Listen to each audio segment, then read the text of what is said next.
two separate types of leadership. That's one thing I love about them there. If you're going to call yourself a leader, don't just command us, this is what we do. No, come show us. So sometimes you could be walking through the streets and you'd actually see someone who's supposed to be like, and you're like, rah.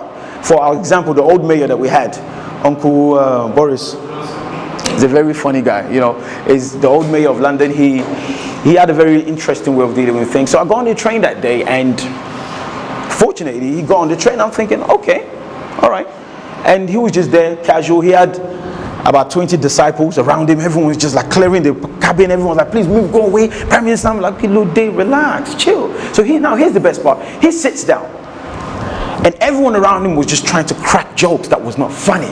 Oh, Mr. Prime Minister, and did it just to impress him, and he was just there like, all right, yeah, okay. And all these people were trying so hard to impress, and it goes to show that sometimes when you're in a place of power, people will want to be around you, not because of who you are, but because of what they can get from you. And it's a human nature to always try to be associated with success or power. We're humans. If there's one thing that we all desire, or we have it's something innate in us, is we have a need for power. Everyone has a need for power, to control something. So we were sat there now, and I've converted a lot of, I've covered a lot of seminars, and we seem to be working, my company and I, we seem to be working, and you know, we've figured out how to get through to young people. Now the key word there is, I said we've figured out how to get through to a huge of thousands of young people. And he was curious about that. The question is, how curious or how interested are we in the things that matter? Because yes, we have these conversations, yes, we have this talk, but to what end?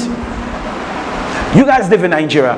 To what end, and how does the small things that we do, how do they impact on a larger scale? How do they impact on a more economic scale? If I was to ask you right now, if you could suggest to me, or let's just talk about the 3 things that you believe are the major problems or issues. 3 things that we believe are the major issues right now. What would those things be?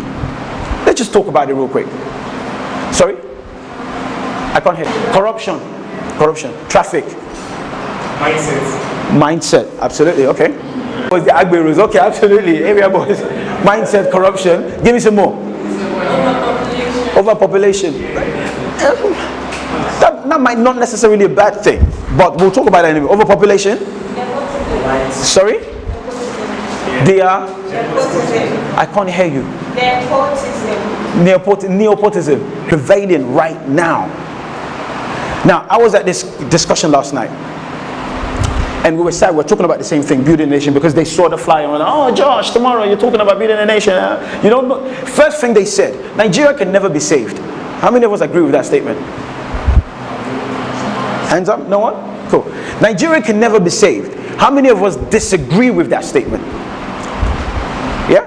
Why do you disagree, sir? Because that can't be saved as long as there's life. As long as there's life, there's hope. Okay.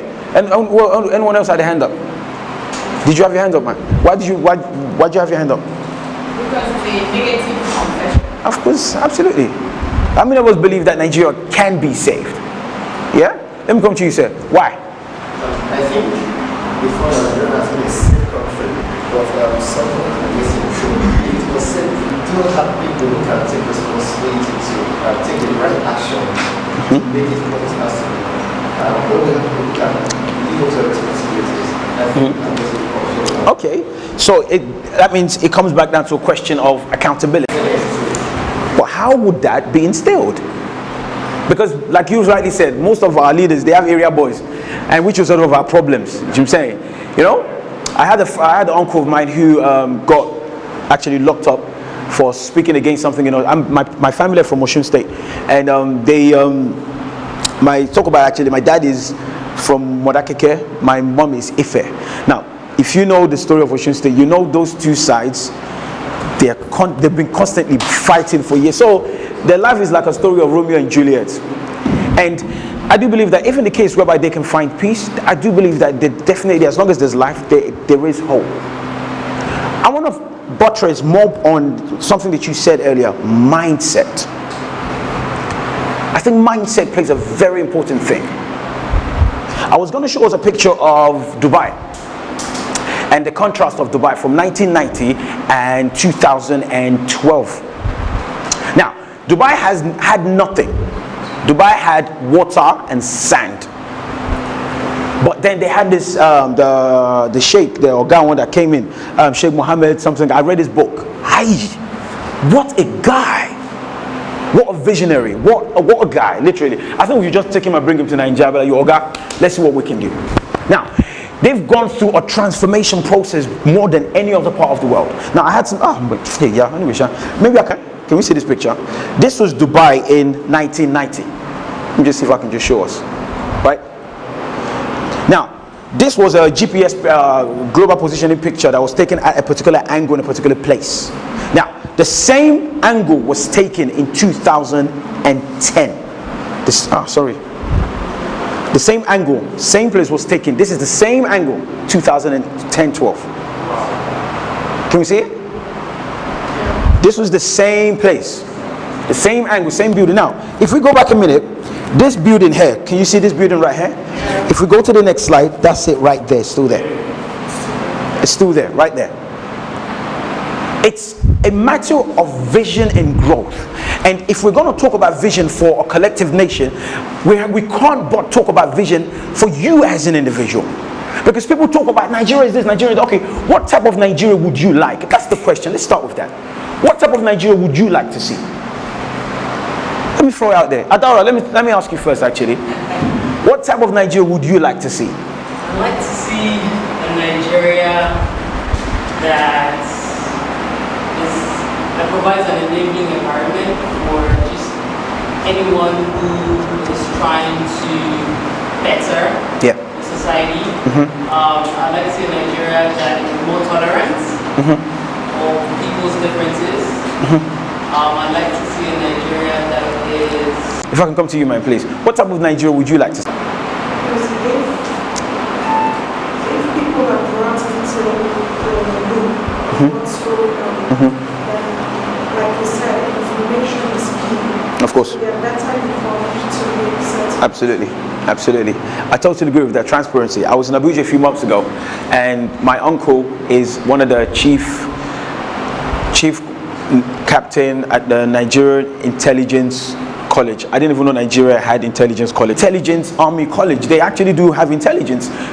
Well, they look like they do anyway. So we got in there at sign and everything. So we're going to his office, and he's one of the top guys there. I was quite impressed actually. I was thinking, he's like, one of his tasks was to combat corruption, ensure that there's transparency. I was like, this is impressive. And someone walks in, Shansa, as they do. I'm like, okay, this is nice. And they handed him a black bag, and he picked inside, there was some money, and he looked at him and was like, and he talked to him under the table, and he's like, so we have to be transparent. I was like,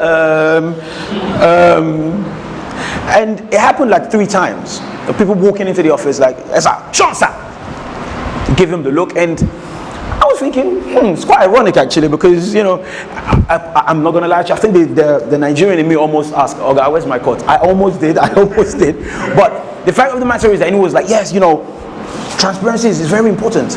In the UK, by the way, this same uncle came and he's like, Josh, meet me at so place. Okay, I went over the rich part of London. Not the rich, the exquisite, beautiful, like high-end part of London. There was an apartment in there. We walked in there. Like, okay, the apartments in there, they start from £3 to £5 million, guaranteed. And I said, okay, so whose house is this? This is owned by the Nigerian government. So every time a Nigerian official comes to town, this is where we stay. And I was like, is it just this one? He said, no, we have 10 of these around the area. Okay. Our government, there's money, there's resources.